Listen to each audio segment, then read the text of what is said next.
আমাদের এই দেশে মুসলমানদের কাছে রমজান মাস মানে চারটি কাজ। রমজান মাস মানে কয়টা কাজ? চারটা কাজ। রমজান মানে হলো রোজা রাখা, তারাবির নামাজ পড়া, আর সাহরি খাওয়া, ইফতার খাওয়া, ব্যাস। রোজা, তারাবি, সাহরি, ইফতার, এই চার জিনিসের নাম হলো আমাদের মুসলমানদের রমজান মাস। অথচ আমাদের প্রিয় নবী সাল্লাল্লাহু আলাইহি ওয়াসাল্লাম রমজান মাসে এই চার কাজের বাইরে আরো অনেক আমল, অনেক কর্মসূচি, অনেক কার্যতালিকা, অনেক আমলের তালিকা তিনি আমাদেরকে দিয়েছেন, যেটা আমরা মুসলমানরা অনেকেই জানি না। তো আজ আমরা নবী করিম সাল্লাল্লাহু আলাইহি সাল্লাম আমাদেরকে রমজান মাসে যে সমস্ত আমল করতে বলেছেন, আমরা সেই সমস্ত আমলের কথা আপনাদের সঙ্গে খুব সংক্ষেপে শেয়ার করব ইনশাআল্লাহ। কারণ আমি নবী করিম সাল্লাল্লাহু আলাইহি সাল্লামের হাদিস থেকে এবং কোরআনে কারীম থেকেও 27টি আমলের কথা আপনাদের সঙ্গে শেয়ার করব ইনশাআল্লাহ, যার সবগুলোই রমাদানের জন্য স্পেশাল, তবে অনেকগুলো রমজানের বাইরের সময়ও আমাদের পালনীয় এবং করণীয়। এই বিষয়ে আমরা এই বছর প্রথমবারের মতো একটা বই করেছি, আপনারা জানেন, মাহে রমজানের 27 আমল। এই বই থেকে আমি 27টি আমল আপনাদেরকে শোনাবো ইনশাআল্লাহ। আর আমি 27 আমল বলে শেষ করার পর প্রশ্নোত্তর সেশন শুরু করার আগে এই 27 আমল এক নিঃশ্বাসে বা এক টানে যদি কেউ শোনাতে পারেন, যে কয়জন শোনাতে পারবেন সেই কয়জনকে এই বই আমি ফ্রি উপহার দেব ইনশাআল্লাহ। যুবকরা চ্যালেঞ্জ নিতে রাজি আছেন তো ইনশাআল্লাহ? গত 2 বছর আগে সোনাইমুড়িতে, নোয়াখালীর সোনাইমুড়িতে আমি এই 27টি আমলের উপরে বক্তব্য রেখেছিলাম। আমাকে সোনাইমুড়ির এক যুবক বিস্মিত করেছে, চমৎকৃত করেছে, সারপ্রাইজ করেছে। সে এক দাঁড়ানোতে টানা 27টা আমল বলে দিয়েছে। আমি নিজে বইয়ের লেখক হয়েও আমি বলতে পারবো না, 27টা টানা বলতে পারবো না, একটু বেঁধে বেঁধে বলতে হবে। কিন্তু সেই তরুণ টানা 27টা বলে দিয়েছে। তো বগুড়ার যুবকরা এই চ্যালেঞ্জ নিতে রাজি আছেন ইনশাআল্লাহ? রেডি তো তাহলে? ঠিক আছে ইনশাআল্লাহ। আমি সাধারণত ওয়াজ করার পর কি করলাম সেটা আবার শুনি, ফিডব্যাক নেই। শুধু আমি ওয়াজ করে চলে যাব, পানি শেষে চলে যাব, মাছ ধরবো না, তা তো হয় না। এই জন্য আজকের ওয়াজের পরে মাছ ধরা হবে ইনশাআল্লাহ। ঠিক আছে তো ইনশাআল্লাহ? যে যত বেশি প্রশ্নের উত্তর দিতে পারবেন সে তত বড় মাছ, রুই কাতল হিসাবে বিবেচিত হবে ইনশাআল্লাহ। যদি আল্লাহ তাআলা আমাদেরকে মানুষ করে সৃষ্টি করেছেন, মাছের চাইতে অনেক শ্রেষ্ঠ আমরা, শুধু বুঝার সুবিধার্থে বলা। আল্লাহ আমাদেরকে মনোযোগের সাথে শোনা এবং আমল করার তৌফিক দান করুন। ভাইরা আমার, রমাদান কেন্দ্রিক যে সমস্ত আমল, যে সমস্ত করণীয় আমাদের আছে, তার মধ্যে প্রথম করণীয় হলো শাবানের 29 তারিখে পশ্চিম আকাশে রমজানের চাঁদ তালাশ করা। এটা একটা আমল। কোন দিন চাঁদ তালাশ করবেন? শাবানের 29 তারিখ। এই বছর আমাদের দেশে শাবানের 29 তারিখ কবে হচ্ছে? রোজা কবে থেকে শুরু হচ্ছে? তাহলে 29শে শাবান সন্ধ্যায়, যেদিন থেকে রোজা হওয়ার সম্ভাবনা আছে, সেই দিন সন্ধ্যায় মাগরিবের আগে পশ্চিম আকাশের দিকে চাঁদ অনুসন্ধান করার চেষ্টা করে তাকাবেন। পশ্চিম আকাশে চাঁদ অনুসন্ধান করার জন্য যদি চেষ্টা করেন, একটু খোঁজার চেষ্টা করেন, চাঁদ দেখতে যদি পান তো ভালো। এমনকি যদি চাঁদ দেখতে নাও পান, চাঁদ দেখার চেষ্টা যে করেছেন এর কারণে আপনার আমল নামাতে সওয়াব লেখা হবে, একটা সুন্নত আদায় করার সওয়াব। ভাইরা আমার, আমরা আমাদের ছেলেবেলায়, আমাদের শৈশবে রমজানের আনন্দ আঁচ করতাম পশ্চিম আকাশের চাঁদ দেখে। ঈদের আনন্দের সূচনা এবং শুরুই হতো ঈদের চাঁদ দেখার মধ্য দিয়ে। এমন একটা সময় আমরা এখন এসে পৌঁছেছি যেই সময়ে সবাই চাঁদ তালাশ করে, কিন্তু সেটা আকাশে না, ফেসবুকে। ঠিক না ঠিক? চাঁদ কি ফেসবুকে উঠে না আকাশে উঠে? তাহলে সবাই যদি ফেসবুকে চাঁদ তালাশ করেন, আকাশে চাঁদ দেখবে কে? ও ইসলামী ফাউন্ডেশনের হেলাল কমিটি, চাঁদ দেখা কমিটির কিছু মানুষ, তাদের উপরে নির্ভর করে 18-20 কোটি মানুষ তারা ফেসবুকে তাকায় আছে। এটা খুবই দুর্ভাগ্যজনক একটা বাস্তবতা। নবী করিম সাল্লাল্লাহু আলাইহি সাল্লামের হাদিসটা আমরা লক্ষ্য করি, তিনি বলেছেন, সুমু লিরুয়াতিহি ওয়া আফতিরু লিরুয়াতিহি, তোমরা চাঁদ দেখে সিয়াম সাধনা করবে, চাঁদ দেখে রমাদান উদযাপন করবে, চাঁদ দেখে রমাদানের ইবাদত বন্দেগী করবে, আর চাঁদ দেখে তোমরা ঈদ উদযাপন করবে। চাঁদ দেখে তিনি আমাদেরকে রোজা রাখতে বলেছেন, অতএব চাঁদ দেখতে হবে কি হবে না? ভাইরা আমার, বিলুপ্ত হওয়া মৃত প্রায় সুন্নাহগুলোর মধ্যে থেকে একটা হলো চাঁদ তালাশ করার সুন্নাহ। এটা ফরজে কিফায়া, মুসলিম সমাজের কেউ যদি না করে সবাই গুনাহগার হবে। এটা খুবই রিস্কি একটা বিষয়, দুর্ভাগ্যজনক একটা বিষয় যে 20 কোটি মানুষের রমজান মাত্র মুষ্টিমেয় কয়েকজন মানুষের দেখার উপর নির্ভর করবে। ভাইরা আমার, আমরা পশ্চিম আকাশে চাঁদ দেখার চেষ্টা করব ইনশাআল্লাহ। যদি চাঁদ দেখতে পান আপনি, তাহলে নবী সাল্লাল্লাহু আলাইহি ওয়াসাল্লামের সেখানে একটা দোয়া পড়বেন, আল্লাহুম্মা আহিল্লাহু আলাইনা বিল ইয়ুমনি ওয়াল ঈমান ওয়াস সালামাতি ওয়াল ইসলাম রব্বি ওয়া রাব্বুকাল্লাহ। চাঁদকে লক্ষ্য করে বলবেন, চাঁদের সাথে কথা বলবেন। চাঁদ আপনার কথা হয়তো বুঝবে না, কিন্তু আল্লাহর এরকম সৃষ্টি যারা আমাদের কথা বুঝতে পায় না, তাদেরকে লক্ষ্য করে কিছু বলার মানে হলো আপনি মূলত আপনার মনের আকুতিকে প্রকাশ করছেন।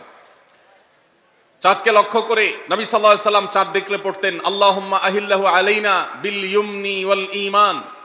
হে আল্লাহ, এই যে চাঁদ আমি দেখতে পাচ্ছি, এই চাঁদের পুরো মাসটাকে যে আমার জন্য বরকত এবং ঈমান দিয়ে পরিপূর্ণ করে দিন। এই চাঁদ পুরো মাস জুড়ে থাকবে, অতএব এই পুরো মাস জুড়ে এই চন্দ্র মাসে আমি আপনার কাছে আমার জীবনে প্রভূত বরকত, কল্যাণ এবং ঈমান আপনার কাছ থেকে চাই। ওয়াস সালামাতি ওয়াল ইসলাম, এবং আমি নিরাপত্তা চাই। এই চাঁদ, এই চন্দ্র মাস আমার জন্য যেন নিরাপদ হয়, এবং ইসলামের সাথে যেন এই মাস আমি অতিবাহিত করতে পারি, ঈমানের সাথে যেন অটল অবিচল থাকতে পারি। রব্বি ওয়া রাব্বুকাল্লাহ, হে চাঁদ, তোমার সৃষ্টিকর্তা পালনকর্তা আর আমারও পালনকর্তা এক আল্লাহ। ভাইরা আমার, চাঁদ দেখার চেষ্টা করা যাবে তো ইনশাআল্লাহ? সোশ্যাল মিডিয়াতে আপনি চাঁদের খবর খোঁজেন, দোষ নাই, কিন্তু আমরা সবাই যদি সোশ্যাল মিডিয়াতে চলে যাই, পশ্চিম আকাশে চাঁদটা দেখবে কে? দুর্ভাগ্য। মসজিদ মাদ্রাসার ছাত্ররা, ওলামা একরাম, তারাও চাঁদ তালাশ করতে দেখা যায় খুবই কম, খুবই নগণ্য। আল্লাহ তাআলা আমাদের সবাইকে মৃত প্রায় সুন্নাহকে জিন্দা করার তৌফিক দান করুন। এই বছর 29শে রমাদান শুক্রবারে হবে না শনিবারে হবে? কে কে চাঁদ দেখবেন হাত তোলেন। আল্লাহ আমাদের সবাইকে চাঁদ দেখার তৌফিক দান করুন। মৃত সুন্নাহকে জিন্দা করার নিয়তে চাঁদ দেখবেন ইনশাআল্লাহ। আল্লাহ আমাদের সবাইকে আমল করার তৌফিক দান করুন। ভাইরা আমার, তাহলে রমজান কেন্দ্রিক প্রথম আমল পেয়ে গেলাম, প্রথম কর্মসূচি পেয়ে গেলাম, সেটা হলো শাবানের শেষ তারিখে পশ্চিম আকাশে চাঁদ তালাশ করবো ইনশাআল্লাহ। নাম্বার 2, রমজানের দ্বিতীয় আমল, যেটা রমজানের প্রধান আমল মূলত কি সেটা বলেন দেখি। রমজানের প্রধান আমল কি ভাই? রোজা রাখা। মাশাআল্লাহ, উত্তর সঠিক। রমজান মাসের প্রধান আমল হলো রোজা রাখা। রোজা রাখার চাইতে এ মাসের বড় কোনো আমল হতে পারে না। রোজা রাখা রমজানের সুন্নত না মুস্তাহাব? ফরজ। ফরজ মানে হলো আল্লাহর সেই নির্দেশ, যেই নির্দেশ লঙ্ঘন করলে জাহান্নামের শাস্তি অবধারিত, জাহান্নামের শাস্তি এড়ানো যাবে না, যে নির্দেশ মান্য করা আবশ্যক, এরকম একটি ফরজ। ইসলামের স্তম্ভ কয়টা ভাই? 5টা। নবী করিম সাল্লাল্লাহু আলাইহি সাল্লাম বলেছেন, বুনিয়াল ইসলামু আলা খামস। ইসলাম দাঁড়িয়ে আছে 5টি ফাউন্ডেশনের উপরে, 5টি খুঁটির উপরে, 5টি ভিত্তির উপরে। সেই 5টি ভিত্তির 1 নম্বর হলো শাহাদাতি আল্লাহ ইলাহা ইল্লাল্লাহ ওয়া আন্না মুহাম্মাদান রাসূলুল্লাহ। আল্লাহ ছাড়া ইবাদত এবং উপাসনার উপযুক্ত আর কেউ নাই, আর মুহাম্মদ সাল্লাল্লাহু আলাইহি সাল্লাম আল্লাহর পাঠানো রাসূল, এই কথার সাক্ষ্য মুখে দেওয়া, এটা হলো 1 নম্বর স্তম্ভ। স্তম্ভ নম্বর 2, 5 ওয়াক্ত নামাজ আদায় করা। স্তম্ভ নম্বর 3, যাকাত আদায় করা, যাদেরকে আল্লাহ সামর্থ্য দিয়েছেন, সচ্ছলতা দিয়েছেন। স্তম্ভ নম্বর 4, হজ করা। স্তম্ভ নম্বর 5, রমজানের রোজা রাখা। তবে অনেক হাদিসে রমজানের রোজাকে 4 নম্বরে আর হজকে 5 নম্বরে রাখা হয়েছে। তাহলে রমজান মাসের রোজা রাখা এটা শুধু ফরজ না, মৌলিক ফরজ। নবী করিম সাল্লাল্লাহু আলাইহি সাল্লাম বলেছেন, যদি কেউ জীবনে একটি রোজাও শরিয়া গ্রাহ্য ওজর ছাড়া কেউ যদি ভঙ্গ করে, রোজা না রাখে, রমজানের পরে যদি সে সারা জীবনও রোজা রাখে, দায় মুক্ত হয়তো হয়ে যাবে, সে কাজা আদায় করেছে, কাফারা আদায় করেছে, দায় মুক্ত হয়তো হয়ে যাবে, কিন্তু রমজানের একটা রোজা রেখে আল্লাহর কাছে যে পরিমাণ মর্যাদার অধিকারী হওয়ার কথা, সারা জীবন রোজা রেখেও রমজানের ওই একটা রোজার ক্ষতিপূরণ করা সম্ভব নয়। এই জন্য সবাই রমজান মাসে ফরজ রোজা রাখবো তো ইনশাআল্লাহ। সকল প্রাপ্তবয়স্ক সুস্থ ইমানদারের জন্য রমজানের রোজা রাখা ফরজ। ভাইরা আমার, পৃথিবীতে আজ অনেক বিজ্ঞানী রোজা বা ফাস্টিং এর উপরে গবেষণা করে অনেক বড় বড় পদক, অনেক বড় বড় পুরস্কার জিতেছে। এখন ডাক্তাররাও আমাদেরকে বলে যে একটা সময় আমরা যেন ফাস্টিং করি, একটা সময় আমরা যেন না খেয়ে থাকি, এটা আমাদের স্বাস্থ্যের জন্য ভালো। নবী সাল্লাল্লাহু আলাইহি সাল্লাম সেই ১৫০০ বছর আগে আল্লাহর দেয়া বিধান আমাদেরকে জানিয়েছেন। রমজানে পুরো মাস রোজা, শাবানে মুহররমে বেশি বেশি নফল রোজা, সোমবার বৃহস্পতিবার সাপ্তাহিক রোজা, চাঁদের ১৩, ১৪, ১৫ আইয়ামে বীজের মাসিক রোজা। নিয়মিতভাবে এই রোজা, এই সিয়ামগুলো যদি পালন করি আমরা, তাহলে আল্লাহর সন্তুষ্টি এবং জান্নাত লাভ যেমন হবে, ঠিক একইভাবে আমরা দুনিয়াতে সুস্থ সবল থাকতে পারবো। আমাদের শরীরে অতিরিক্ত যে চর্বি তৈরি হয়, বিশেষ করে আজকের বিশ্ব বাস্তবতায়, এই চর্বিগুলোকে বার্ন করার জন্য রোজার কোনো বিকল্প নাই। যদিও চর্বি বার্নের উদ্দেশ্যে রোজা রাখলে সে রোজা রোজা নয়। আমাদের উদ্দেশ্য আল্লাহর সন্তুষ্টি অর্জন, পাশাপাশি পার্থিব উপকারিতা এমনি পেয়ে যাব। আল্লাহ আমাদের সবাইকে রমজানের রোজা রাখার তৌফিক দান করুন। ভাইরা আমার, নবী করিম সাল্লাল্লাহু আলাইহি ওয়াসাল্লাম তিনি বলেছেন, যে ব্যক্তি রমজানে ঈমান এবং ইখলাসের সাথে আল্লাহকে খুশি করবার জন্য রমজান রোজা রাখবে, আল্লাহ তার পূর্বের সমস্ত গুনাহ মাফ করে দিবেন। অনেক যুবক আছেন গ্যাস্ট্রিকের অজুহাতে, অনেকে আছেন প্লাস্টিকের অজুহাতে রোজা রাখেন না। কারো গ্যাস্ট্রিক, কারো প্লাস্টিক। সামান্য একটু রোজা রাখতে যে যুবক পারে না, সে নিজেকে মুসলিম দাবি করে কোন মুখে? মাত্র 12-14 ঘন্টা যে না খেয়ে থাকার মতো চ্যালেঞ্জ নিতে পারে না, সে আবার কিসের মুসলমান দাবি করে নিজেকে? এই জন্য ভাইরা সবাই রোজা রাখবো তো ইনশাআল্লাহ। বাসা বাড়িতে বাচ্চাদেরকে কৈশোর বয়স থেকে তাদেরকে রোজা রাখতে শেখাবেন। সাহাবায়ে কেরাম আশুরার রোজা পর্যন্ত বাচ্চাদেরকে রাখাতেন এবং তাদেরকে খেলনা দিয়ে ভোলাতেন, রোজা রাখতে তাদের সাহায্য করতেন। আজ এমন এক প্রজন্ম আমরা গড়ে তুলছি, যেই প্রজন্ম শুধু ভোগ শিখেছে, ত্যাগ শিখে নাই। বাচ্চা কাচ্চাদেরকে দেখবেন মা বাপ বড় বড় মোবাইল, স্মার্টফোন তাদের হাতে তুলে দিচ্ছেন। তারা মুখ দিয়ে কোনো কথা বললেই সেটা নেওয়ার জন্য, কেনার জন্য বাপ মা অস্থির ব্যাকুল হয়ে যাচ্ছেন। তাদেরকে সংগ্রাম, ত্যাগ, চ্যালেঞ্জ নেওয়া, এগুলো তাদেরকে শেখাচ্ছেন না। মনে রাখবেন, ভোগ করতে কোনো যোগ্যতার দরকার হয় না, ত্যাগ করতে যোগ্যতার দরকার হয়। ভোগ করতে সবাই পারে, ত্যাগ করতে সবাই পারে না। এই জন্য সন্তানকে ভোগ নয়, ত্যাগ শেখাতে হবে। আল্লাহ আমাদেরকে তৌফিক দান করুন। আপনার বাচ্চা যদি রোজা রাখা শিখে, শখ করে রোজা রাখে, তাকে বাধা দিবেন না, তাকে রোজা রাখতে দিবেন। কারণ সে রোজা রাখার মধ্য দিয়ে গরিব অভাবী মানুষের কষ্ট অনুভব করবে, ফিল করবে। সে রোজা রাখার মধ্য দিয়ে আল্লাহর নৈকট্যের ফিলিংস তার মধ্যে আসবে, ইসলামী সংস্কৃতিকে সে অনুভব করবে, আঁচ করবে। এই জন্য সন্তানকে কৈশোর বয়স থেকেই, কিশোর বয়স থেকেই তাকে রোজা রাখতে সাহায্য করবেন ইনশাআল্লাহ। ঠিক আছে না ভাই? বাচ্চাদের প্রথম হয়তো রোজা অর্ধেক রাখবে, দুপুরে ভেঙে ফেলবে, এরপর না হয় বিকাল পর্যন্ত রাখবে, এরপর না হয় সন্ধ্যা পর্যন্ত রাখবে, কিন্তু অভ্যাস তাকে গড়ে তুলতে হবে। আল্লাহ আমাদেরকে তৌফিক দান করুন। ভাইরা আমার, তাহলে রমজানের প্রধান আমল রোজা রাখা। এই রোজা ইচ্ছাকৃত শরিয়া গ্রাহ্য ওজর ছাড়া ভাঙা জায়েজ নাই, হারাম। যদি কেউ ভাঙে অথবা না রাখে সে ফাসিক। অতএব এই রোজার চর্চা আমাদের করতে হবে। আল্লাহ আমাদের সবাইকে তৌফিক দান করুন। তাহলে 3 নম্বর আমল হলো রমজান মাসের, 2 নম্বর আমল হলো রমজান মাসে রোজা রাখা। 3 নম্বর আমল হলো রাতে তারাবির নামাজ আদায় করা। রাতে কি আদায় করা ভাই? তারাবির নামাজ আদায় করা কি ফরজ না নফল? ফরজ না সুন্নত? সুন্নত, সুন্নতে মুআক্কাদা। নবী করিম সাল্লাল্লাহু আলাইহি সাল্লাম বলেছেন, মান সামা মান কামা রমাদানা ঈমানান ওয়া ইহতিসাবা গুফিরা লাহু মা তাকাদ্দামা মিন যামবি। যে ব্যক্তি রমজান মাসে রাতে দাঁড়িয়ে তারাবির নামাজ পড়বে, তার পূর্বের সমস্ত গুনাহ খাতা মাফ করে দেওয়া হবে। এই জন্য তারাবির নামাজ পড়বো তো ইনশাআল্লাহ। তারাবির নামাজ 4G গতিতে হবে না 5G গতিতে? কি বলেন? 4G না 5G? ভাইরা আমার, সবকিছুতে গতি ভালো না, সবকিছুতে গতি ভালো না। নেটের গতি যত বেশি হয় তত ভালো, কিন্তু নামাজের গতি, ইবাদত, সিজদার গতি, তারাবির গতি যত কম হয়, যত ধীরে ধীরে হয়, যত শান্তশিষ্ট ভাবে হয়, তত আল্লাহর কাছে বেশি মর্যাদাবান হয়। অতএব মহল্লার হাফেজ সাহেবদেরকে তাড়াতাড়ি নামাজ শেষ করার জন্য দৌড়ের উপর রাখবেন। ক্রিকেট খেলা আছে হুজুর আজকে, একটু খেয়াল রাখেন, বলবেন ভাইরা আমার।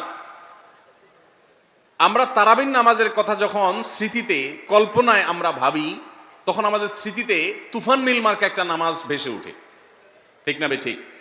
5 ওয়াক্ত নামাজ এত তাড়াহুড়া করা হয় না তারাবি যত, অথচ তারাবি এটা তারবিহার এর বহু বচন আরবি শব্দ, যার অর্থ হলো আরামের সাথে, ধীরস্থিরতার সাথে, রেস্ট করে করে যে নামাজ আদায় করা হয় তার নাম তারাবি। নাম হলো আরামের সাথে করা, আর আমরা করি ব্যারামের সাথে তাড়াহুড়ো করে। এই জন্য এলাকা এলাকা তারাবি ধীরে ধীরে পড়ার জন্য উদ্যোগ নেবেন তো ইনশাআল্লাহ। ইমাম সাহেবদেরকে, হাফেজ সাহেবদেরকে উদ্বুদ্ধ করবেন, ভাই হুলস্থুল করবেন না, কি পড়েন কিচ্ছু বুঝি না, এমন টান দেন শেষে যায় শুধু আলামুন তালামুন, আর এটা শুনে মনে করেন যে এখন স্টপ হয়েছে, এখন রুকুতে যাইতে হবে। এই নামাজ কি নামাজ? এটা তামাশা। ভাইরা আমার, স্পিডে তারাবি না পড়ে যদি একটু ধীরে তারাবি পড়া হয়, সর্বোচ্চ 15 থেকে 20 মিনিটের ডিফারেন্স হবে, এর বেশি না। মাত্র 15 মিনিটের জন্য আপনার পুরো নামাজকে আপনি বরবাদ করছেন। দেশের বেশিরভাগ মসজিদগুলোতে তুফান মিল মার্কা তারাবি পড়া হয়। এই তারাবি আল্লাহর কাছে কতটা গ্রহণযোগ্য হবে, এটা যথেষ্ট প্রশ্নবিদ্ধ বিষয়। আল্লাহ তাআলা আমাদের সবাইকে ধীরস্থিরতার সাথে খুব শান্তভাবে তারাবির নামাজ আদায় করার তৌফিক দান করুন। চেষ্টা করা যাবে না ইনশাআল্লাহ? ভাইরা আমার, আল্লাহ রাব্বুল আলামিন নামাজের ক্ষেত্রে হুলস্থুলতা পছন্দ করেন না। যার নামাজ যত বেশি সময় নিয়ে আদায় করেন তিনি আল্লাহর কাছে তত শ্রেষ্ঠ, তত ভালো নামাজি। আর যার নামাজে যত হুলস্থুল করা হয় তার নামাজের কোয়ালিটি, মর্যাদা আল্লাহর কাছে তত কম। অতএব আমরা রমজানের তৃতীয় আমল জানলাম তারাবির নামাজ, এবং সেটা ধীরস্থিরতার সাথে আদায় করবো। আল্লাহ আমাদের তৌফিক দান করুন। নাম্বার 4, সাহারি খাওয়া। সাহারি খাওয়া এটা রমজানের একটা আমল। আপনি সারা বছর লাঞ্চ করেন, ডিনার করেন, দুপুরের খানা খান, রাতের খানা খান, সকালে ব্রেকফাস্ট নাস্তা করেন, কিন্তু এর কোনোটা ইবাদত হয় না, এর কারণে আপনি সওয়াব পাবেন না। কিন্তু রমজান মাসে ভোর রাতে ঘুম থেকে উঠে যে আপনি খাবার খাবেন, এই খাবার খাওয়ার জন্য যে উঠলেন এবং খাইলেন, এর কারণে আপনার অ্যাকাউন্টে আপনার আমলনামা আল্লাহ তাআলা সওয়াব জমা করে দিবেন, আপনি রিওয়ার্ড পাবেন, বিনিময় পাবেন। কেন? কারণ নবী করিম সাল্লাল্লাহু আলাইহি সাল্লাম বলেছেন, তাসাহহারু ফাইন্না ফিস সাহুরি বারাকাহ।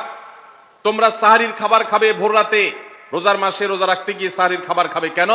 কারণ সাহারির যে খানা, এই খানাতে আল্লাহ তাআলা বরকত রেখেছেন। এই খানা খাইলে তার জন্য আমাদের স্পিরিচুয়াল, আধ্যাত্মিক বিভিন্ন রকমের উপকারিতা আল্লাহ তাআলা এর মধ্যে নিহিত রেখেছেন। এর মধ্যে খাদ্য শক্তি আছে, আমাদের এনার্জি হবে শরীরে, রোজা রাখতে সহজ হবে। এর পাশাপাশি সাহারির খাবারে আলাদা একটা বরকত আছে, শেফা, বহুবিধ উপকারিতা আমাদের শরীরের, আমাদের মনের জন্য আল্লাহ তাআলা রেখেছেন। এই জন্য সাহারি খাওয়াটা আলাদা একটা ইবাদত। যদি আপনার সন্ধ্যা রাত্রে বেশি খাওয়া হয়ে যায়, সাহারিতে খানা খাওয়ার মতো মুড না থাকে, অন্তত এক ঢোক পানি, একটা খেজুর, সামান্য কিছু খেয়ে হলেও আপনি সাহারি খাবেন এবং তাতে আপনি সওয়াব পাবেন।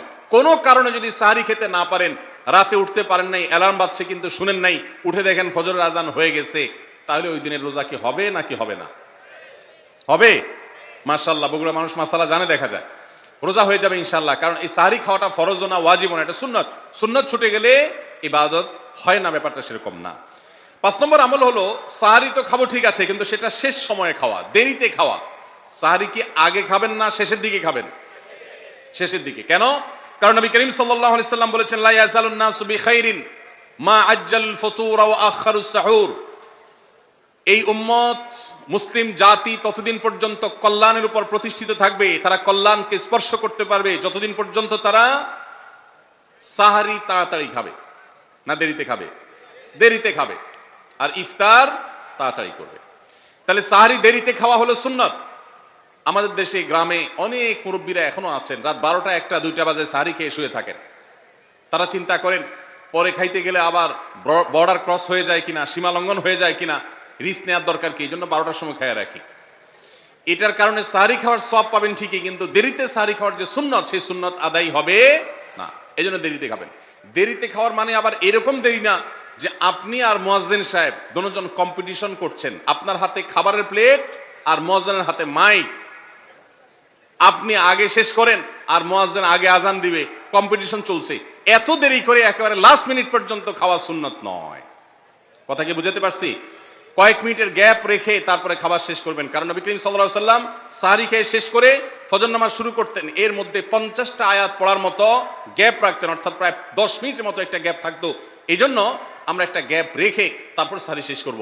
অর্থাৎ ফজরের আজান যদি হয় উদাহরণস্বরূপ 5টা 25-এ বা 30-এ, তাহলে আমরা 2-4 মিনিট আগে সাহারি খেয়ে শেষ করবো ইনশাআল্লাহ। তাহলে সাহারি দেরি করে খাওয়া, শেষের দিকে খাওয়াটা সুন্নত। আল্লাহ আমাদেরকে আমল করার তৌফিক দান করুন। রমজান মাসে সাহারির নামে একটা নতুন নাটক শুরু হয়েছে এই দেশে, সেটার নাম হলো সাহারি পার্টি। আপনারা শুনেছেন? বিশেষ করে শহরের ছেলেফেলেরা, ইউ পোলাপান, তারা আজকাল ভোর রাতে বন্ধু বান্ধব সহ রেস্টুরেন্টে গিয়া সাহারি পার্টির আড্ডা বাইর করছে। শয়তানি এবং ফাইজলামির আর কোনো জায়গা নাই, সাহারির জন্য পার্টি বাইর করছে, তাও আবার ছেলে মেয়ে একসাথে মিলেমিশে। ভাইরা আমার, সাহারি খাওয়া ইবাদত, এবং সাহারির এই সময়টা দোয়া কবুলের সময়, তাহাজ্জুদের সময়। আল্লাহ তাআলা দুনিয়ার আকাশ থেকে ডেকে ডেকে বান্দাকে ক্ষমা করেন। এই সময়টাতে আড্ডাবাজি করা, এটা হতভাগা ছাড়া আর কারোর কোনো কাজ হতে পারে না। এরপরে 6 নম্বর আমল হলো ইফতার করা। রোজা রেখেছেন কিন্তু ইফতার করেন নাই, রোজা হয়ে যাবে কিন্তু সুন্নাত আদায় হবে না, এজন্য ইফতার করা একটা সুন্নাত। আল্লাহ তাআলা আরহামুর রাহিমিন, এমন একটা মাস রমজান মাস, সারা বছর কিন্তু আমরা নাস্তা করি, সারা বছর যেটা নাস্তা করি রমজানে সে নাস্তাই করি। পার্থক্য হলো সারা বছর নাস্তা করি সকালে, রমজান নাস্তা করি সন্ধ্যায়। মানুষ দীর্ঘ সময় না খেয়ে থাকার পরে যে খাবার খায় সেটাকেই ব্রেকফাস্ট বলে, সেটাকেই নাস্তা বলে। আরবিতে যে ইফতার বলা হয়, এই ইফতার শব্দের অর্থ কিন্তু নাস্তা। ইফতার শব্দের অর্থ কি? নাস্তা। সারা বছর নাস্তা খেলে কোনো সওয়াব হবে, কিন্তু রমজান মাসে আপনি যদি সারাদিন উপবাস থাকার পর সন্ধ্যায় ব্রেকফাস্ট করেন, অর্থাৎ ইফতার করেন, তাহলে আল্লাহ তাআলা আপনাকে সুন্নাত পালন করার সওয়াব দিবেন। এই জন্য ভাই, ইফতার করা একটা সুন্নাত। 7 নম্বর, ইফতার আবার তাড়াতাড়ি করা আরেকটা সুন্নাত। এটা 7 নম্বর আমল, ইফতারটা একটু তাড়াতাড়ি করা। তাড়াতাড়ি করা মানে কি? সূর্য ডুবার 2-4 মিনিট আগে। কি বলেন? তাহলে তাড়াতাড়ি কেমনে হলো?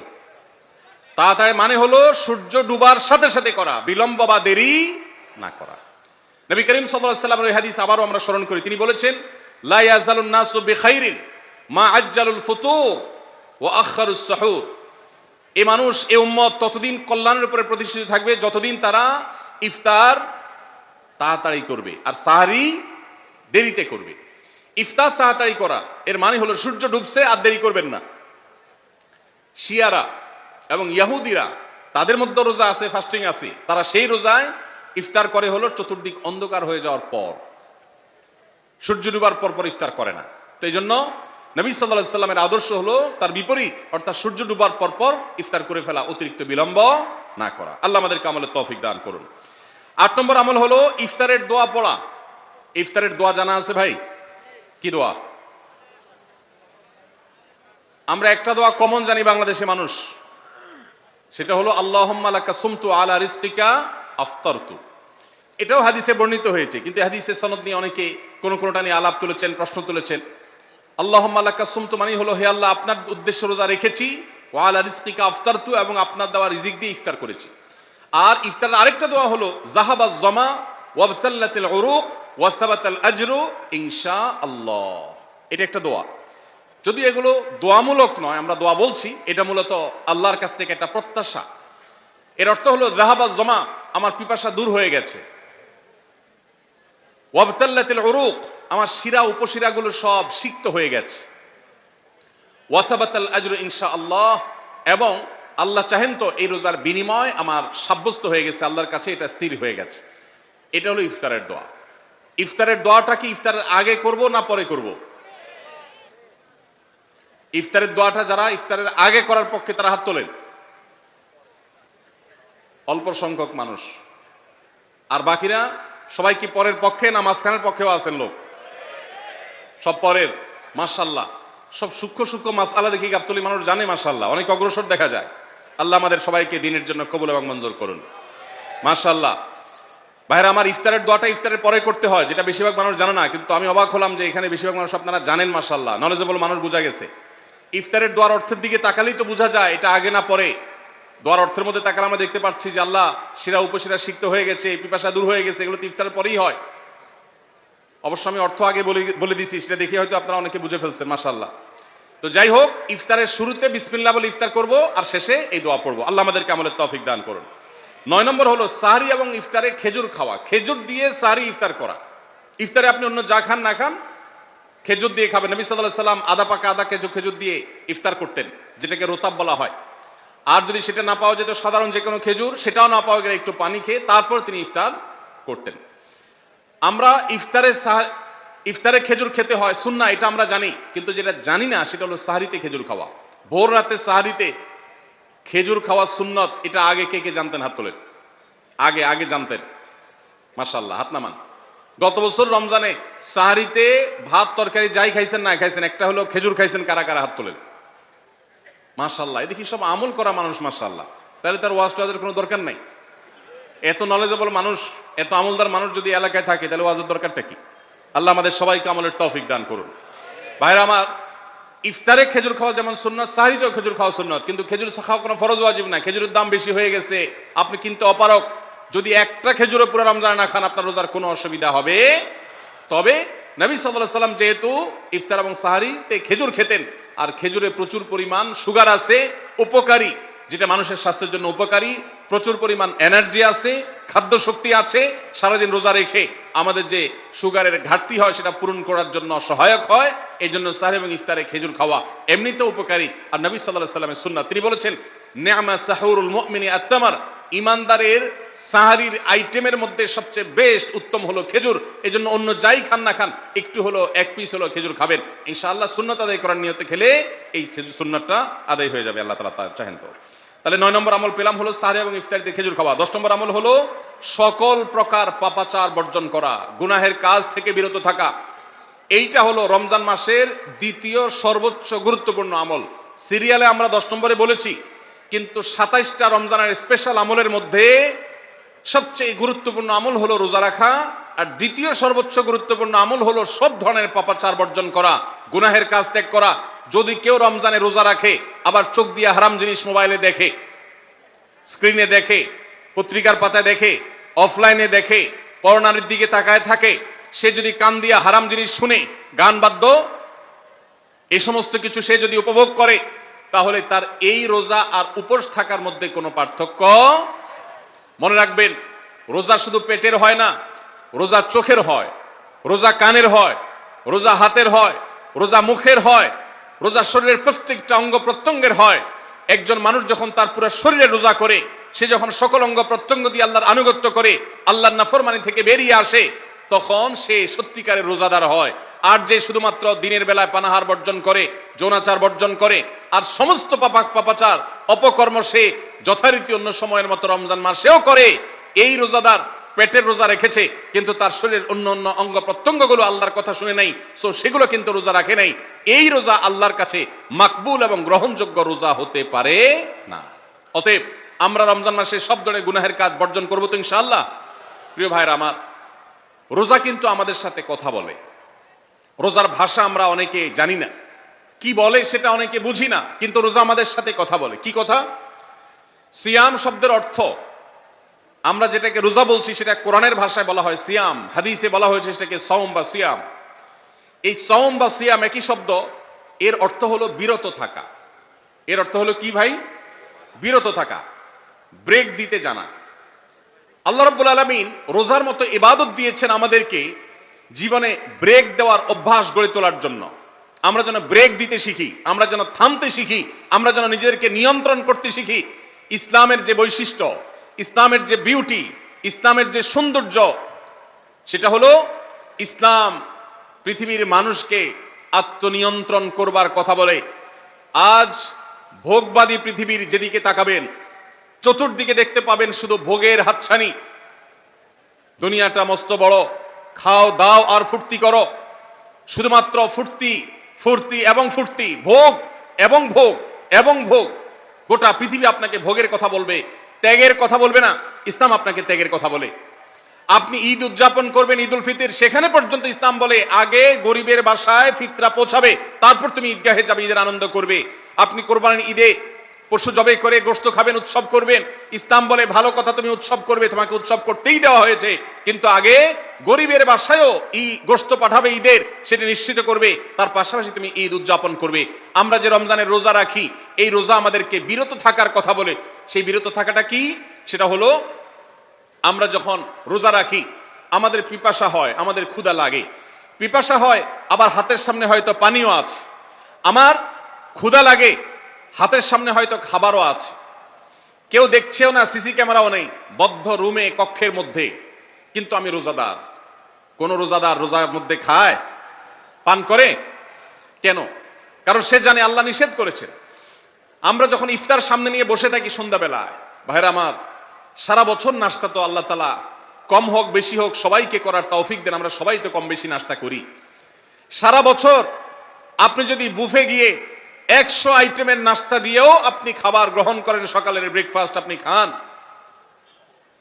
ইফতারের সময় মাত্র 2-4টা আইটেম নিয়ে বসে থেকে আজানের জন্য, সূর্য ডুবার জন্য যে অপেক্ষা করেন, ওই অপেক্ষার সময় যে অবর্ণনীয় স্বাদ আর তৃপ্তি পাওয়া যায়, পৃথিবীর সমস্ত খাদ্য গ্রহণের মধ্যেও এই তৃপ্তি বা স্বাদ নাই।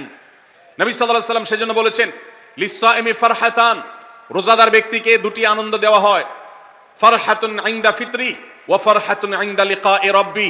একটা আনন্দ হলো ইফতারের সময়, অবর্ণনীয়, ভাষায় প্রকাশ করবার অযোগ্য। কি ভালো লাগা কাজ করে ইফতারের জন্য আমরা বসে আছি, খাবার সামনে আছে রকমারি, শীতল শরবত সামনে আছে, রকমারি খাবারের পসরা সাজানো আছে টেবিলে, দস্তরখানে, এদিকে পেটে ক্ষুধাও আছে, কিন্তু আমরা মিনিট গুনছি, আমরা সময় দেখছি, ঘড়ির দিকে তাকিয়ে আছি, সূর্য কখন ডুববে।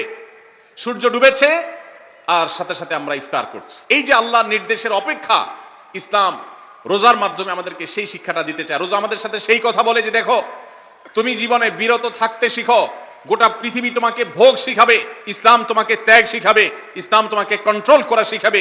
আমাদের তরুণদের চরিত্রকে নষ্ট করবার জন্য, তাদেরকে নানাভাবে উস্কানি দেওয়ার জন্য, বিনোদনের নামে, নিউজের নামে, বিজ্ঞাপনের নামে, বিভিন্ন নামে অশ্লীল নানা দৃশ্য, খোলামেলা দৃশ্য তাদের সামনে দেখানো হয়, ভোগের আহ্বান করা হয়।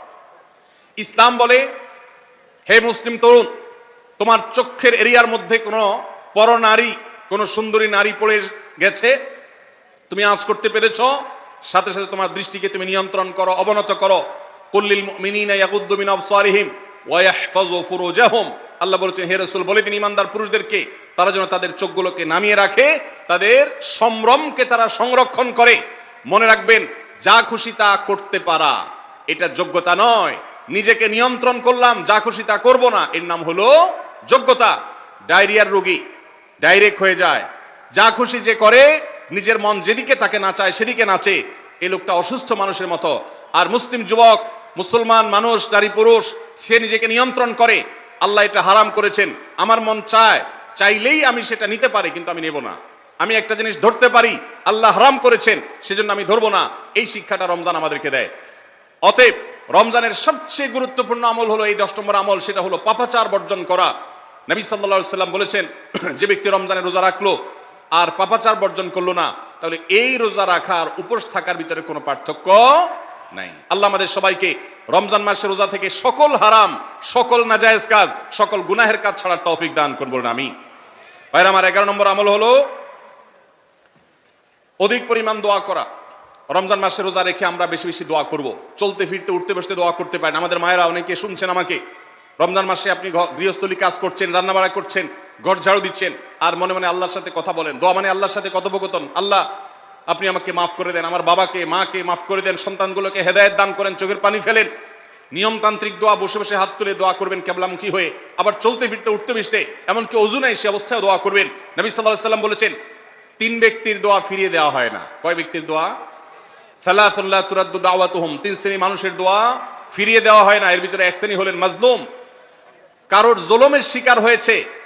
এই ব্যক্তি জালেমের বিরুদ্ধে যে তার মনের আকুতি থাকে, বদদোয়া থাকে, আল্লাহ সুবহানাহু ওয়া তাআলা এটা ফিরিয়ে দেন না। এই জন্য পৃথিবীর ইতিহাসের কোন জালিম আপনি দেখাতে পারবেন না যেই জালিমকে আল্লাহ ছেড়ে দিয়েছেন, আল্লাহ ছাড় দিয়েছেন কিন্তু চূড়ান্ত ভাবে ছেড়ে দিয়েছেন, এমন কোন জালিম আপনি দেখাতে পারবেন না। এই জন্য ভাই, কখনো কোন অবস্থাতে কারোর প্রতি আমরা জুলুম করব না। আল্লাহ আমাদেরকে সেটা মানার তৌফিক দান করুন। তাহলে 3 ব্যক্তির দোয়া কবুল হয়, ফেরত দেওয়া হয় না। তার ভিতরে একজন হলো মাজলুম, যার প্রতি আপনি জুলুম করেছেন, সে আপনার বিরুদ্ধে যে বদদোয়া করে, এটা লাগবেই লাগবে, আজ হোক আর 2 দিন পরে হোক। নাম্বার 2, মুসাফির, যে ব্যক্তি সফরে আছে, সফররত অবস্থায় সে যদি দোয়া করে, সে দোয়া আল্লাহ তাআলা কবুল করেন। 3 নম্বর হলো রোজাদার ব্যক্তি, আসসাইম হাত্তা ইফতির, রোজাদার ব্যক্তি সারাদিন ভর রোজা করলে, ইফতার রাগ পর্যন্ত, সারাদিন দোয়া করলে ইফতার রাগ পর্যন্ত তার দোয়া কবুল হয়। এই জন্য রোজা রেখে আমরা বেশি বেশি আল্লাহর কাছে দোয়া করবো ইনশাআল্লাহ। চলতে ফিরতে উঠতে বসতে মনে মনে আল্লাহর সাথে কথা বললেন, চাওয়া দাওয়াকে পেশ করলেন, বাস এইটাই হলো দোয়া। এটা হলো আমাদের রমজান মাসের 11 নম্বর আমল, বেশি বেশি দোয়া করা। 12 নম্বর আমল হলো মিথ্যা এবং কাজ পরিহার করা। রমজানের সকল পাপাচার তো পরিহার করবই, বিশেষভাবে মিথ্যা কথা মিথ্যা কাজ পরিহার করা। কারণ নবীজি সাল্লাল্লাহু আলাইহি ওয়াসাল্লাম এর জন্য আলাদা নির্দেশ করেছেন। তিনি বলেছেন, মাল্লাম ইয়াদা কাউলা যুরি ওয়াল আমালা বিহি ফালাইসা লিল্লাহি হাজা আন ইয়াদা তাআমাহু ওয়া শারাবা। যে ব্যক্তি রমজানের রোজা রেখে মিথ্যা কথা মিথ্যা কাজ ছাড়লো না, তার উপোস থাকায় আল্লাহর কোনো ঠেকা পড়ে নাই। 13 নম্বর আমল হলো অশ্লীলতা এবং বিবাদ বিতণ্ডা ঝগড়া এগুলো পরিহার করা। কারণ নবী করিম সাল্লাল্লাহু আলাইহি ওয়াসাল্লাম তিনি আমাদেরকে রমজান মাসে রোজা রেখে অশ্লীলতা পরিহার করতে বলেছেন। মোবাইলে হারাম জিনিস দেখলেন, টেলিভিশনে হারাম জিনিস দেখলেন, বা কোনো পত্র পত্রিকাতে খারাপ জিনিস নিষিদ্ধ জিনিস দেখলেন, পরনারীর সৌন্দর্য দেখে আপনি হারাম স্বাদ নেয়ার চেষ্টা করলেন, তাহলে আপনার রোজার অঙ্গহানি হলো, রোজা প্রাণহানি হলো। এই রোজা নয়। এই জন্য এটাকে রমজান মাসে পরিহার করতে হবে, অন্য সময় তো বটেই। এবং সেই সাথে কেউ যদি আপনার সাথে ঝগড়া করতে আসে, নবীজি শিখাই দিয়েছেন, ফালিয়াকুল ইন্নী সায়েম। কেউ রোজা রাখা অবস্থায় ঝগড়া করতে আসলে বলবেন, ভাই আমি রোজাদার, আমি তোমার ঝগড়ার জবাব দিতে পারবো না। তাহলে ঝগড়া পরিহার করার জন্য রমজান মাসে আমরা এক্সারসাইজ করবো। 14 নম্বর, যে কোনো ভালো কাজ, যে কোনো নেকামল রমজান মাসে বেশি বেশি করবেন। কেন? কারণ রমজানের শুরুতে একজন ঘোষক বলে, ইয়া বাগিয়াল খাইরি আকবিল, হে ভালো কাজ প্রত্যাশী, যে ভালো কাজ করতে চাও, রমজান মাসটাই হলো ভালো কাজের সওয়াব বেশি পাওয়ার। অতএব এই মাসে ভালো কাজ করে, নেকামল করে, ইবাদত করে, কোরআন তেলাওয়াত, জিকির, আজকার যত রকম আছে এগুলো করে জান্নাতের পথে অগ্রসর হয়ে যাও। 16 নম্বর আমল হলো রোজাদারকে ইফতার করানো। অর্থাৎ নিজে ইফতার করার পাশাপাশি অন্য কোন রোজাদারকে ইফতার করাইলে আল্লাহ তাআলা ওই রোজাদার যে পরিমাণ সওয়াব পাবেন, আপনাকেও সে পরিমাণ সওয়াব দিবেন ইনশাআল্লাহ। 17 নম্বর আমল হলো বেশি বেশি কোরআনে কারীমের তেলাওয়াত করা। রমজান মাসে আল্লাহ তাআলা আমাদের সবাইকে, 15 নম্বর বাদ গেছে, মাশাআল্লাহ এত মনোযোগ সহকারে কথা বলছে এবং নোট করছে দেখা যাচ্ছে। তাহলে আমরা আবার পেছনে যাচ্ছি ইনশাআল্লাহ। 15 নম্বর আমল হলো বেশি বেশি ইস্তেগফার করা। বেশি বেশি কি করা? ইস্তেগফার করা, অর্থাৎ ক্ষমা প্রার্থনা করা। কেন ক্ষমা প্রার্থনা বেশি করবেন? কারণ নবী করিম সাল্লাল্লাহু আলাইহি সাল্লাম বলেছেন, ওয়ালিল্লাহি উতাকাউ মিনান নার ওয়া যালিকা ফি কুল্লি লাইলা। রমজানের প্রত্যেক রাতে আল্লাহ তাআলা বহু মানুষকে জাহান্নাম থেকে মুক্ত ঘোষণা করেন। ভাইরা আমার, আমাদের পাপাচারের কারণে জাহান্নামীদের তালিকা নাম উঠে থাকলেও রমজানে আল্লাহ বহু মানুষকে ঠিক দেন যে এই লোককে জান্নাতি ঘোষণা করা হলো, জাহান্নাম থেকে মুক্ত ঘোষণা করা হলো। এই জন্য এই মাসে আল্লাহর কাছে বেশি বেশি মাফ চাইতে হয়, ইস্তেগফার করতে হয়, চোখের পানি ফেলে দোয়া করতে হয় যে আল্লাহ আপনি মাগফিরাত নসিব করেন। এটা হলো 15 নম্বর আমল। 16 নম্বর আমল হলো রোজাদারকে ইফতার করানো। নিজে ইফতার করবেন, পাশাপাশি রোজাদার ব্যক্তিকেও ইফতার করাবেন। নবী সাল্লাল্লাহু আলাইহি সাল্লাম বলেছেন, যদি কোনো ব্যক্তি কোনো রোজাদারকে ইফতার করায়, তাহলে যেই ব্যক্তি তাকে ইফতার করানেন তার রোজার সওয়াব তো সে পাবেই, আপনি ইফতার করায়া সমপরিমাণ সওয়াব লাভ করবেন ইনশাআল্লাহ। অতএব মসজিদে ইফতার দেওয়ার ব্যবস্থা করা যেতে পারে, রাস্তাঘাটে, বিশেষ করে পাবলিক পরিবহনে, এমনকি প্রাইভেট গাড়িতেও সন্ধ্যার সময়, ইফতারের সময় অনেক সময় খাবার থাকে না, তখন আপনি রাস্তা দাঁড়িয়ে যদি সামান্য একটু খেজুর, সামান্য একটু পানি বিতরণ করতে পারেন, তাহলে সওয়াবটা পাওয়া যেতে পারে। আপনার বাসার আশেপাশে অনেক অভাবী মানুষ আছে, তাদের বাসায় আপনি ইফতার পৌঁছে দিতে পারেন। এর মাধ্যমে রোজাদারকে ইফতার করানোর সওয়াব পেতে পারেন। 17 নম্বর আমল হলো বেশি বেশি কোরআনে কারীমের তেলাওয়াত করা। কোরআনে কারীমের তেলাওয়াত রমজান মাসে বেশি বেশি করব। কেন? কারণ হলো এই মাসটাই হলো কোরআন নাজিলের মাস। আল্লাহ তাআলা রমজান মাসে কোরআন নাজিল করেছেন। আল্লাহ বলেছেন, শাহরু রমাদান আল্লাযী উনজিলা ফীহিল কুরআন হুদাল লিন-নাস ওয়া বাইয়িনাতিন মিনাল হুদা ওয়াল ফুরকান। রমজান মাস এমন মাস যে মাসে আল্লাহ তাআলা কোরআন নাজিল করেছেন। এই জন্য এই মাসে বেশি বেশি রোজ কোরআন তেলাওয়াত করতে হবে। নবী করিম সাল্লাল্লাহু আলাইহি ওয়াসাল্লাম বেশি বেশি রমজান মাসে কোরআন তেলাওয়াত করতেন। আমাদের পূর্বসূরি সালাফগণ কেউ কেউ রমজান মাসে অন্য সব আমল কমিয়ে দিয়ে কোরআন তেলাওয়াতটা সবচেয়ে বেশি করতেন। এই জন্য দিনে এবং রাতে বেশি বেশি করে কোরআন শুদ্ধতার সাথে, সৌন্দর্যের সাথে তেলাওয়াত করব, অর্থ সহকারে বুঝে পড়ার চেষ্টাও পাশাপাশি করব ইনশাআল্লাহ। 18 নম্বর আমল হলো কোরআন পরস্পরকে শোনাশুনি করা, বুঝে পড়া। অর্থাৎ আপনি কোরআন তেলাওয়াত করবেন, আপনার স্ত্রী শুনবে, আপনার মা শুনবে, আপনার বোন শুনবে, আবার তারা তেলাওয়াত করবে, আপনি শুনবেন। আমরা তারাবির নামাজে এক পক্ষীয় তেলাওয়াত শুনি, হাফেজ সাহেব তেলাওয়াত করেন, আমরা শুনি, কিন্তু আমরা তেলাওয়াত করে আরেকজন শুনবে, এটা হয় না। নবী সাল্লাল্লাহু আলাইহি সাল্লাম রমজান মাস আসলে জিবরিল ফেরেশতার সাথে কোরআন শোনাশুনি করতেন। জিবরিল তেলাওয়াত করতেন, নবীজি শুনতেন, আবার আমাদের নবীজি তেলাওয়াত করতেন, জিবরিল শুনতেন। এটা একটা সুন্নাত। এই সুন্নাতটা বিলুপ্ত হয়ে গেছে, এটা নিয়ে চর্চা নাই। এই জন্য আমরা এটা বাসা বাড়িতে নতুন করে জিন্দা করব। আল্লাহ আমাদেরকে তৌফিক দান করুন। 19 নম্বর আমল হলো দান সাদাকা বেশি বেশি করা। নবীজি সাল্লাল্লাহু আলাইহি সাল্লাম এমনিতেই প্রচুর পরিমাণ দান করতেন, কিন্তু রমজান আসলে তার দানশীলতার পরিমাণ আরো বেড়ে যেত। এই জন্য অভাবী, প্রতিবেশী, গরিব, দুঃখী সবার ঘরে ঘরে আমরা আমাদের সাধ্য অনুযায়ী দান পৌঁছানোর চেষ্টা করব রমজান উপলক্ষে। এটা রমজানের 19 নম্বর স্পেশাল আমল, বিশেষ আমল। 20 নম্বর রমজানের কর্মসূচি হলো ভোর রাতে দোয়া করা।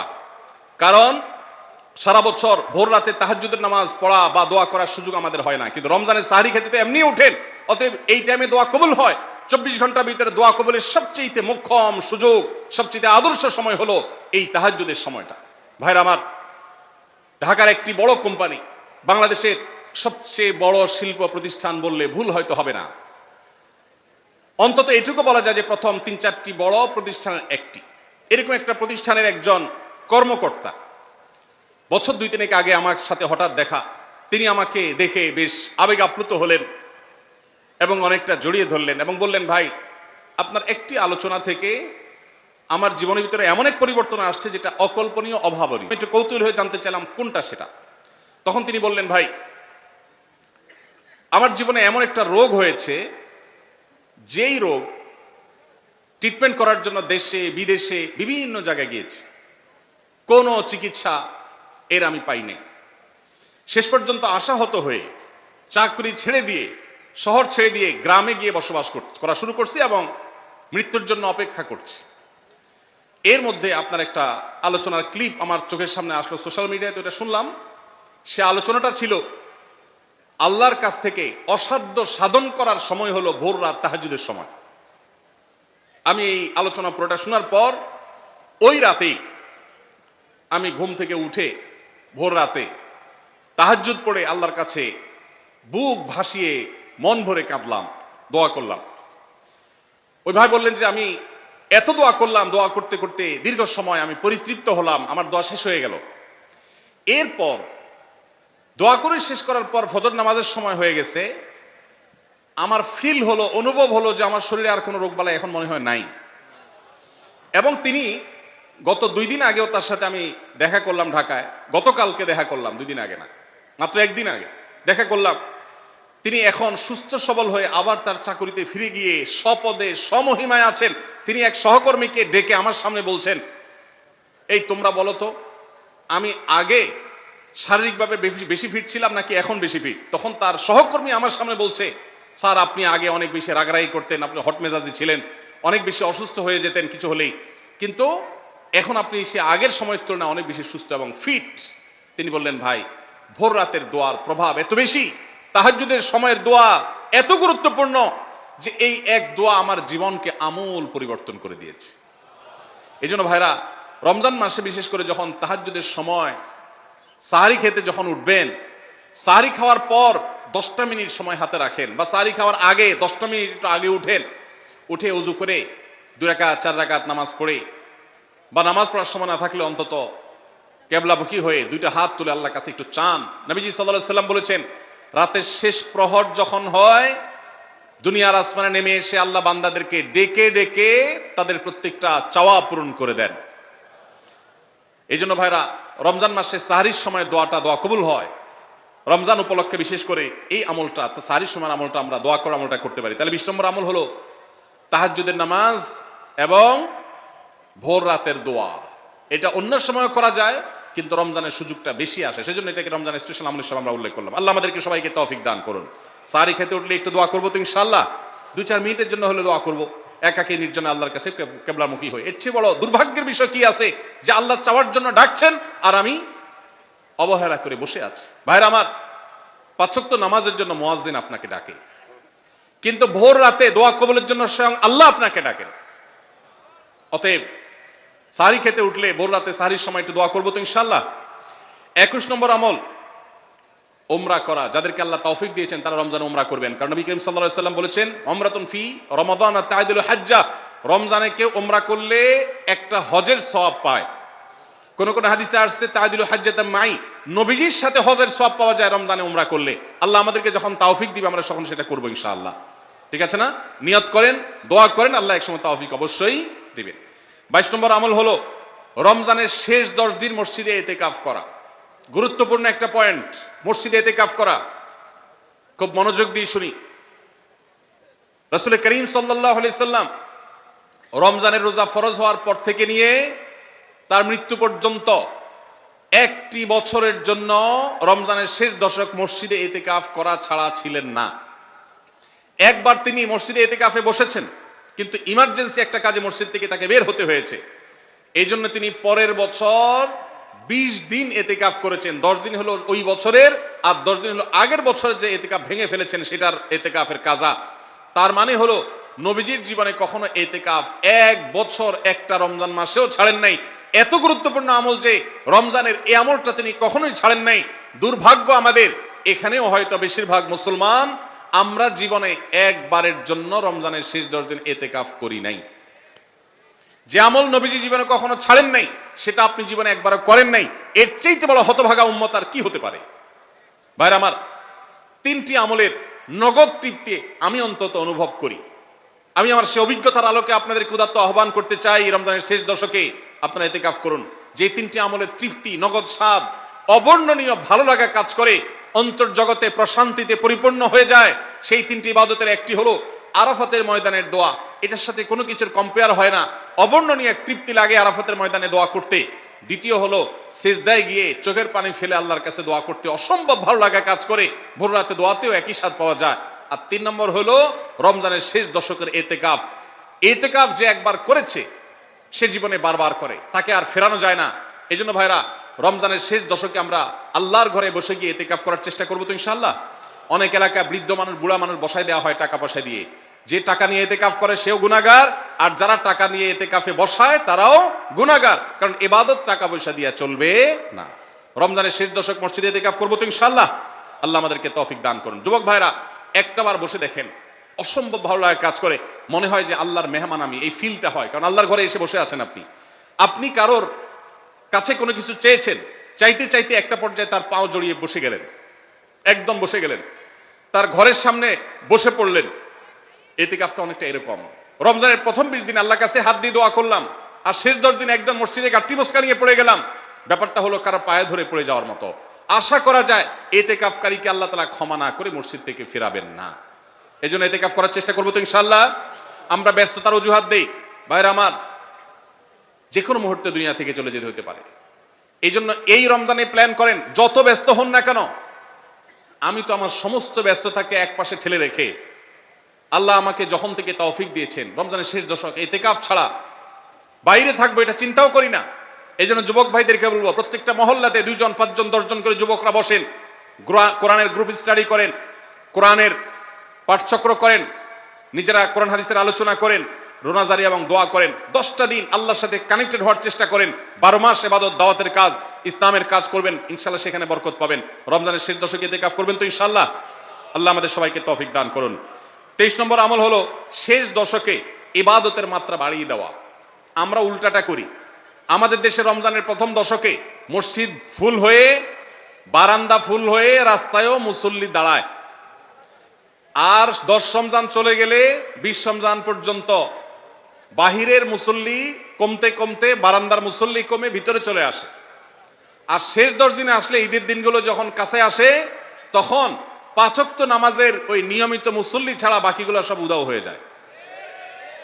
নবী সাল্লাল্লাহু আলাইহি সাল্লাম কি করতেন? তার উল্টাটা।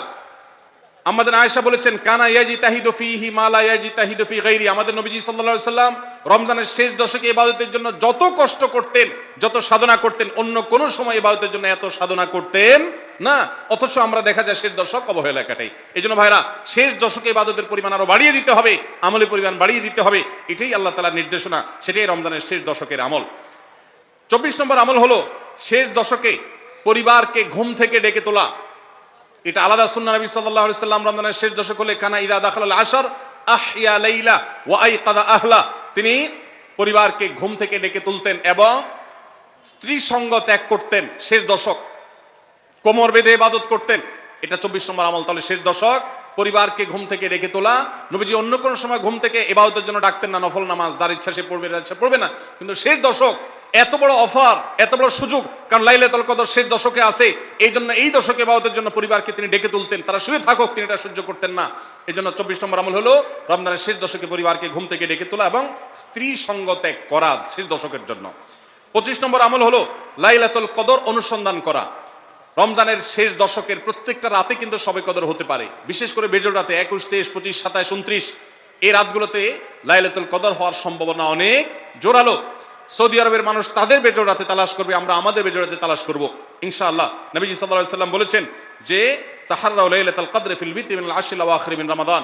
রমজানের শেষ দশকের বেজোড় রাতগুলোতে তোমরা শবে কদর হতে পারে সে আশা বেশি বেশি করে ইবাদত বন্দেগী করো। লাইলাতুল কদরের ইবাদতকে আল্লাহ বলেছেন লাইলাতুল কদরে খায়রুম মিন আলফি শাহর, 1000 মাস, 1000 মাস ইবাদত করলে যে সওয়াব পাওয়া যাবে, লাইলাতুল কদরের এক রাতের ইবাদতের সওয়াব তার চাইতে বেশি হবে। সেই রাত কোনটা আল্লাহ নির্দিষ্ট করেন নাই, এজন্য শেষ দশকের প্রত্যেকটা রাতেই ইবাদত করার চেষ্টা করা, স্পেশালি বিজোড় রাতগুলোতে। 26 নম্বর আমল হলো লাইলাতুল কদরের আশায় বিশেষ দোয়া পড়া। সেটা কি? আল্লাহুম্মা ইন্নাকা আফুউন তুহিব্বুল আফওয়া ফাআফু আন্নী, আল্লাহ আপনি ক্ষমাশীল, আপনি ক্ষমাকে ভালোবাসেন, অতএব আমাদেরকে ক্ষমা করে দিন। এটা রমজানের শেষ দশকের প্রত্যেক রাতে পড়বেন। যে রাতটা একটু শান্ত শিষ্ট, একটু শীতল, একটু বৃষ্টিভাব, একটু লাইলাতুল কদরের আবহ বোঝা যায়, সেই রাতকে লাইলাতুল কদর আশা করে প্রত্যাশা করে বেশি বেশি দোয়া পড়বেন, আল্লাহুম্মা ইন্নাকা আফুউন তুহিব্বুল আফওয়া ফাআফু আন্নী। তাহলে 26 নম্বর আমল হলো লাইলাতুল কদরের দোয়া পড়া। আর 27 নম্বর সর্বশেষ আমল হলো ফিতরা আদায় করা। অর্থাৎ রমজান মাসের রোজাতে যদি ভুল ত্রুটি হয়, এটা রিফাইন্ডের কাজ হয়ে যায়, রিফ্রেশমেন্টের কাজ হয়ে যায় ফিতরার মাধ্যমে। প্রত্যেক সচ্ছল ব্যক্তি তার নিজের পক্ষ থেকে, নিজের স্ত্রী এবং নিজের ছোট বাচ্চাদের তরফ থেকে ফিতরা আদায় করবেন। প্রাপ্তবয়স্ক সন্তান থাকলে তারা তাদেরটা আদায় করবে, আর না হলে বাবা তাদেরটা আদায় করতে পারে। ফিতরা স্বরূপ গরিবদের বাসায় একদিনের খাবার এটা পৌঁছে দিতে হবে। এটা হলো ফিতরা। ঈদের নামাজের আগ পর্যন্ত এটা আদায় করার নির্দেশ নবী সাল্লাল্লাহু আলাইহি ওয়াসাল্লাম দিয়েছেন। তাহলে 27 নম্বর আমল হলো ফিতরা আদায়। এটার মাধ্যমে রমজানের আমল শেষ হয়ে যাবে।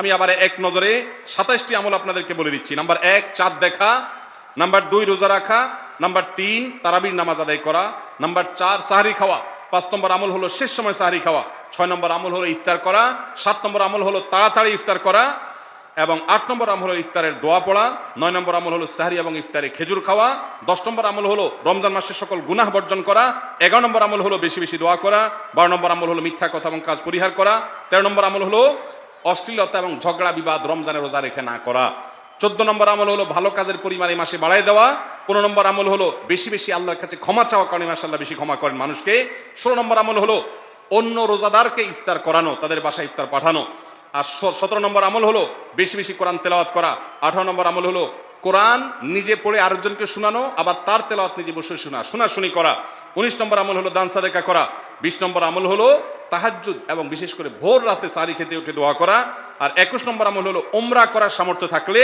22 নম্বর আমল হলো ইতিকাফ করা শেষ দশকে, 23 নম্বর আমল হলো শেষ দশকের বেজোর রাতে বা শেষ দশকের প্রত্যেকটা রাতে ইবাদতের পরিমাণ বাড়িয়ে দেওয়া এবং বিশেষভাবে রাত্রি জাগরণ করা শেষ দশক।